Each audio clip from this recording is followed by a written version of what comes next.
Today's Wednesday ulam.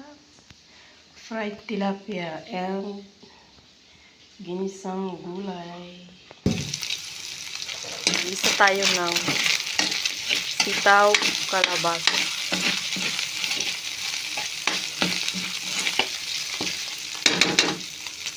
Lagay mo yung din.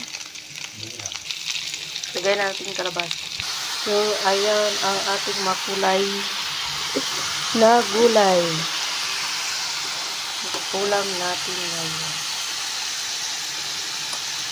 Ang tawag niyan ay pork ginulina. Diba? Talong, sitaw, kalabasa, at ampalaya. Yan, tayo natin na maluto. Yan, luto na ang ating makulay na gulay para sa ating makulay na